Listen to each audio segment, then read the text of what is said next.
ராதே கிருஷ்ணா. வணக்கம். உங்கள் சிஎம்மா பேசுகிறேன். இன்னையிலேருந்து கேள்விகள் கேட்க போகிறேன். நீங்கள் பதில் சொல்ல போகிறீங்க அப்படின்னு சொன்னேன். கேள்வி கேட்க நான் ரெடி, பதில் சொல்ல நீங்கள் ரெடியா? சரி, முதல் கேள்வி என்ன அப்படின்னு சொல்லி பார்க்கலாமா?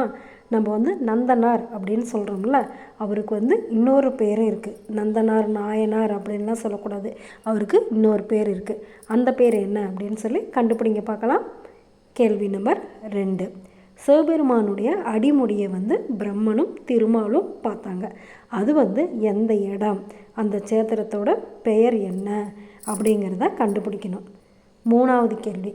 தர்பாரண்யேஸ்வரர் அப்படின்னு சொல்லி ஒரு சிவபெருமானுடைய கோவில் இருக்குது. இங்கே பிரபலமாக வழிபடக்கூடிய இன்னொரு தெய்வமும் இருக்குது. அவர் இல்லாமல் அவரை நினைக்காம யாருனாலையுமே இருக்க முடியாது. அப்படி நம்ம நினைக்கக்கூடிய ரொம்ப பிரபலமான அந்த மூர்த்தி யார் அப்படின்னு சொல்லணும். சரியா? அடுத்து 4வது கேள்வி. அத்தியூர் அப்படின்னு ஒரு பிரபலமான விஷ்ணு ஸ்தலம் இருக்குது. இதுக்கு இன்னொரு பேர் இருக்குது. உங்களுக்கு வேணால் ஒரு குழு கொடுக்கட்டுமா? இந்த ஊரில் தான் நம்மளுடைய அத்திவரதர் இருக்கார். சரி, அது எந்த ஊர் அப்படின்னு சொல்லி கண்டுபிடிங்க பார்க்கலாம். ஊரோட பேர் என்ன? அத்தியூர் அப்படின்னும் இந்த ஊர் அழைக்கப்படுது. சரி, கேள்வி நம்பர் 5. ஒரு அரக்கன் இறந்த நாளை இந்த பாரதம் முழுவதுமே ஒரு சிறப்பான பண்டிகையாக கொண்டாடுது. அது என்ன பண்டிகை? அந்த அரக்கனுடைய பெயர் என்ன?